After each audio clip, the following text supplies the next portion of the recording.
Welcome back. You're watching Morning Live. So it's after the State of the Nation address, and provinces have started delivering their State of the Province. On Friday last week, the Western Cape Provincial Legislature gathered for the SOPA by Premier Helen Zille. The ANC raised numerous points of order, and when the situation got out of hand, the Speaker resorted to adjourning the sitting before the address could be delivered. Helen Zille has since tabled the document without delivering it in person. Premier Zille is talking to us on the show this morning. Welcome to Morning Live, Premier. Thank you very much for chatting to us. Now, despite the fact that the day couldn't go as you had expected on Friday, how significant is this State of the Province address? Well, the State of the Province address is always significant, especially at the beginning of a term, because we are beginning our second 5-year term, and the law requires us to deliver a plan to the people of the Western Cape, which we did in a very bold document, which I was due to deliver on Friday last week. It wasn't an accident that the ANC disrupted it and prevented me from giving that address, because they are very worried about the progress that the Democratic Alliance is making, not only in the Western Cape, but countrywide. And they had had sight of the plan, and they knew how bold and how strong it was for the vision that we have for the future, and they certainly didn't want me to deliver it. That was the reason that they deliberately broke up the session. It was unprecedented in South Africa's history that people are prevented from hearing the Premier be accountable to the public through the legislature, a real blow against our democracy.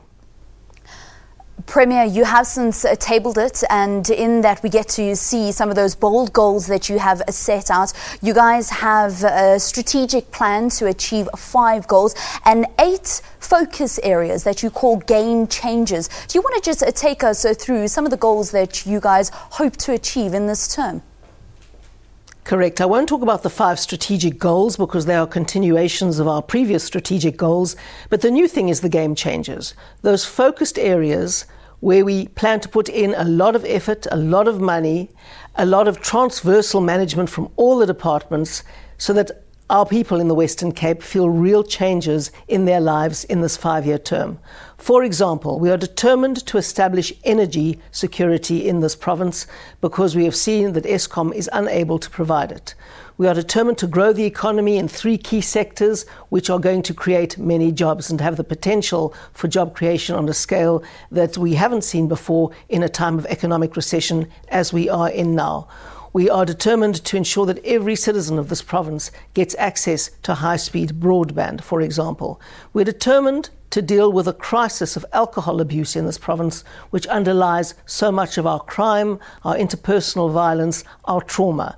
We're determined to pioneer a better living model, to integrate the city, and to deal with the legacy of apartheid. Those are just some of our game changers that we will be focusing on and that I would have set out in the State of the Province address.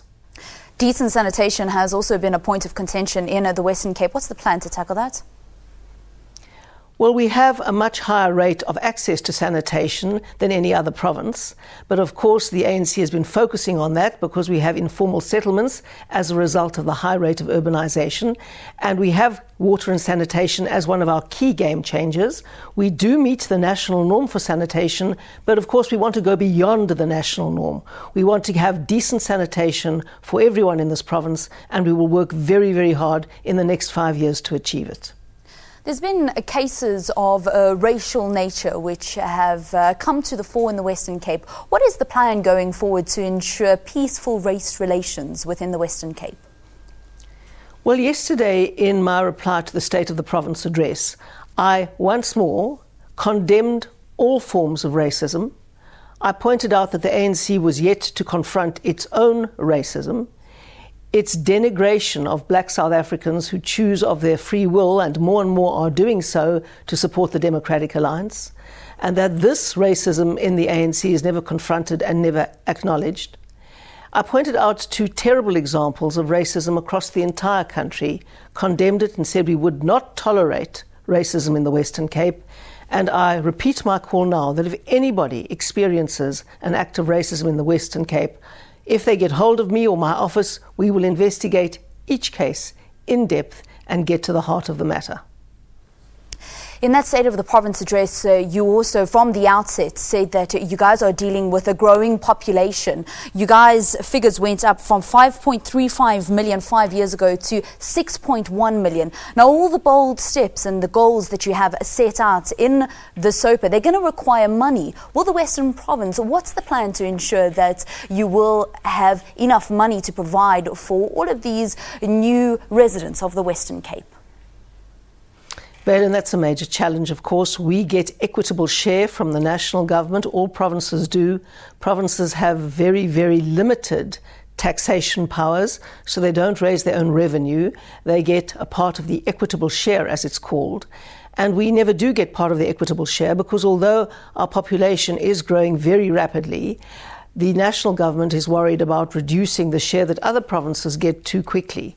So we always struggle with a backlog in resources, but we nevertheless have the best service delivery to the poor in this province. So we will continue with our redistributive budgets to the poor.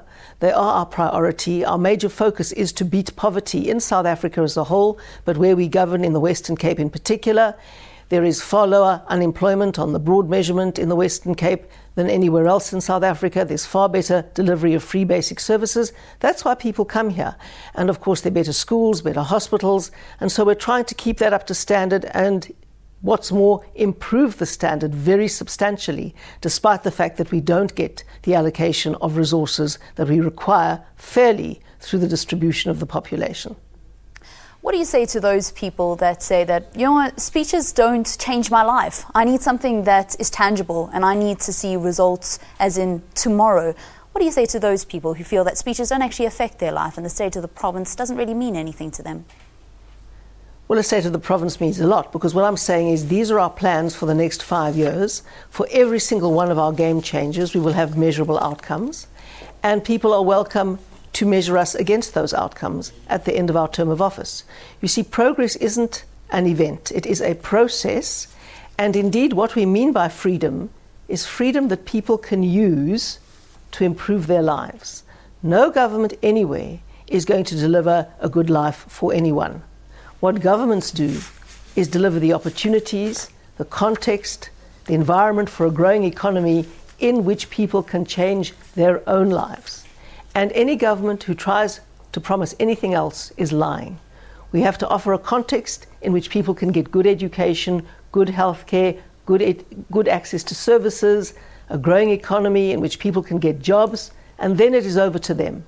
And if we make progress one day at a time, step by step, in the right direction, we will notice a difference in 5 years, in 10 years, and the next generation will notice a huge difference because societies can either go forward step by step or backwards step by step.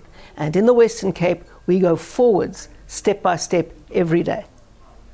All right, as bold as the State of the Province address. And I believe you also got an award last night, so very congratulations from all of us. That's Premier Helen Zille. Thank you very much for chatting to us about your State of the Province address. Just to note, we will be speaking to all of the premiers of the different provinces through the coming days right here on Morning Live to just get a feel for what we can expect in the coming months and the coming years as they all outline their goals for their specific provinces. All right.